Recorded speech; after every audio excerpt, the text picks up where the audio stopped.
because the fact that you're here lets me know that you are ready to learn. You understand that you were created to create. You're ready to exercise that brain of yours, and so am I. Every day is a day and a chance to share something that someone may not know. Just because you know something does not mean everybody else does, and we cannot assume that. Okay, so today I actually wanted to share with you or show you how to convert imperial system to metric system measurements. But before we do that, we have to understand foundation first. And unfortunately, although we were only taught the imperial system in our schools in the United States, and I won't say only because some schools do teach the metric system, I just didn't learn that, okay? Or I don't remember learning it, and I didn't comprehend it, or I just didn't comprehend it. And so today I want to share the foundations of the imperial system first, and we're going to go over that so that way you understand, from there you understand that, and then you can convert into metric system, okay? I know for a fact that a lot of people do not understand, okay? They don't understand because jobs that I've worked, I've watched people interview. I didn't personally interview them, but I've watched people interview. I've also seen children not understand the increments of the imperial system. So, important. Just know it's important, okay? Especially with pattern making. That's what we're talking about today. It's important. No matter what your trade is, no matter what type of work you do, measurements will come up. So you need to learn them, okay? All right. So today we are going to get into the increments of 1 inch, okay? We're going to get into the increments of 1 inch. Now, the increments of 1 inch, there's 9 different increments. And those increments are 1/16 of an inch, 1/8 of an inch, 1/4 of an inch, 3/8 of an inch, half of an inch, 5/8 of an inch, 3/4 of an inch, 7/8 of an inch, and then there's 1 inch, okay? All right, so what we're going to do, I'm going to share with you a chart. But before I share with you that chart, I want you right now to pause the video and go grab your measuring tool, a measuring tool in reference to inches that you have in the house. That's a ruler. So I have a clear ruler. So a ruler or your measuring tape. I know you seamstresses have about 20 of them in the house.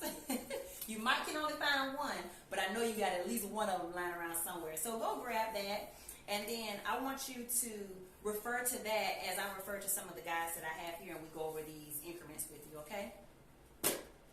All right, so now that you have your measuring tool, just hold it near and dear and close to you, okay? All right, so the reference that I'm going to go off today, which you'll see in a lot of my upcoming videos, I'll be referring to this book, Pattern Making for Fashion Designers. This is my fashion pattern making Bible. If I don't touch any other book in my fashion library, this one, she's beat up. I'm not even going to show you the pages that are all ripped out and written on, and I use her, okay? I've used her since design school. I was recommended to purchase this in design school, and I actually bought another one, so this is my second one. Yeah, purchase this if you can, okay? All right, so I'm going to use pages from that book, and to help us, I'm going to use pages to help us navigate and guide us through understanding this increment system, okay? All right, so as you see here, we have the guide to reading ruler increments, and that's based in 1/8 of an inch. Now, if you remember before, the first increment I mentioned was a 16th, but you don't see it on here, right? Like, where is it? 1/16 of an inch is actually within the grid of the 1/8 of an inch that you see that's graded down, that row, that column of gray. It's within that column. What a 1/16 of an inch is half of 1/8 of an inch, and 2/16 will equal an 1/8. All right, so the next thing we're going to discuss is the 1/8 of an inch. As you see here again, that full gray area or that space increment is 1/8 of an inch. Now the 1/8 of an inch, we usually use 1/8 of an inch if we're going to shave off of the facing pattern. So we're making patterns, we're going to cut off about 1/8 of an inch off of the excess of the pattern. And it's for various reasons, which we'll discuss that later as well. All right, so the next section is going to be 1/4 of an inch.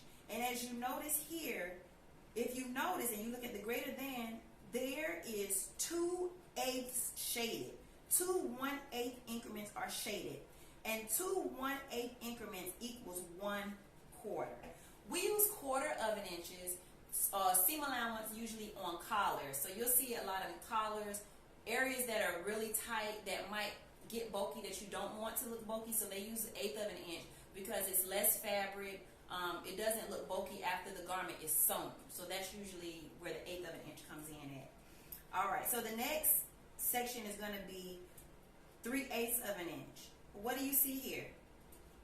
Yes, you see 3 shaded gray areas, and each gray area equals 1/8 of an inch. So 3 of those 1/8 of an inch areas equals 3/8 of an inch. Usually you're going to find 3/8 of an inch on seam allowance as well. If you're trying to cut production costs, especially, if you're gridding out patterns to cut multiple items, sometimes companies will use 3/8 of an inch because an 1/8 adds up here and there. And if you're cutting 100 pieces, that 1/8 is a lot of yardage, a lot of yardage you can save on. So it's very important that you know that, okay? All right, so the next one is going to be 1/2 of an inch. That we also use as a seam allowance. If you notice here, what's special about this 1/2 of an inch is you can break this up 2 different ways. You have 4/8 sections, and then if you break this 1/2 in 2, if you break that 1/2 inch in 2, you have sections of 2/8, and those sections of 2/8 will equal. All right. So the next section is going to be 5/8. Okay, so 5/8, we also use that for seam allowance. Sometimes you'll find that, like if you want to have extra fabric in your seams to let out a garment for alterations, you'll find that in some garments. People go all the way up to an inch sometimes, but I would say the average seam allowance would be 3/8 to 5/8 of an inch is what you'll see in most garments, okay? And it's the same thing with this 5/8. If you look at the grid again, you'll see you have 5/8 increments, 5 1/8 increments, 5 1/8 increments. So you have 1 5/8, 1 1/8, 2 1/8, 3 1/8, 4 1/8, 5 1/8 equals 5/8 of an inch. All right, so the next section is going to be 3/4 of an inch. And 3/4 of an inch, you're going to see, again, 1/8 shaded. But if you break that whole 3/4 up into 3, you're going to have 3 quarters, 3 1/4s, 3 1/4 of an inch. So you have 1 1/4, 2 1/4, 3 1/4 equals 3 quarters. All right, so the next one is going to be 7/8 of an inch, and the same thing. You're breaking those down as well in increments. The same, okay? 3/8. I'm sorry, not 3/8. 7/8. Remember, we're exercising our brain, right? Okay, 7/8. So you have 7 1/8. And the very last increment that we're going to go over is the mighty whole number 1. And the whole number 1 is going to be 8 1/8 of an inch. And if you look at that, you can break that down into 4 quarters. You can break that down into 8/8 of an inch. All right? So however you choose to do it is up to you. But those fractions are what the standards. When it comes to garment production, manufacturing production, those are the standards, those fractions. Was that simple? Give me a thumbs up in the comment. Let me know if that made sense or that was simple, okay? All right, so we are not finished yet. We have one more thing to discuss before we move on to try to convert this whole imperial system to this metric system. Yeah. All right, so the next thing we need to do is we need to convert our fractions. Don't get tired on me, y'all. Don't get tired on me, okay? before fashion, before pattern making, I did not like math.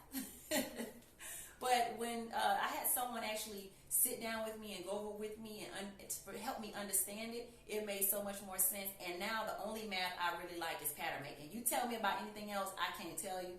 But when it comes to pattern making, I love the math of pattern making. Okay? All right. So the next thing we need to do, because it's going to make our life so much easier when we go to convert and also when we go to do other things in reference to pattern making. So now we need to convert our fractions into decimals. This is going to make our life so much easier when we go to convert into the metric system, and then for other things as well. So the conversion ratio for these fractions are going to be, you have the 16th of an inch, which is going to be 0.0625. You have your 1/8 of an inch, which is going to be 0.0125. And then you have your 1/4 of an inch, which is 0.25. You have your 3/8 of an inch, which is going to be 0.375. And then you have your 1/2 of an inch, which is going to be 0.5. You have your 5/8 of an inch, which is going to be 0.625. You have your 3/4 of an inch, which is going to be 0.75. And then you have 7/8 of an inch, which is 8.75. And then there's 1 inch. So those are all your increments, okay? Don't worry about it if you don't remember it. Just have it written down because you will need it if you're going to go into pattern making, okay? All right, so I hope this helped out. If this helped you out, please go ahead and like this video. Leave me some comments. Let me know if you understood, if I explained it okay. All right, I just wanted to share something that you might not know, or maybe it will enhance something that you already know. And then I'll be uploading the video to convert the metric system or to convert imperial to metric system now that you have and you understand the foundation of the imperial system. All right, so thank you for watching, and remember,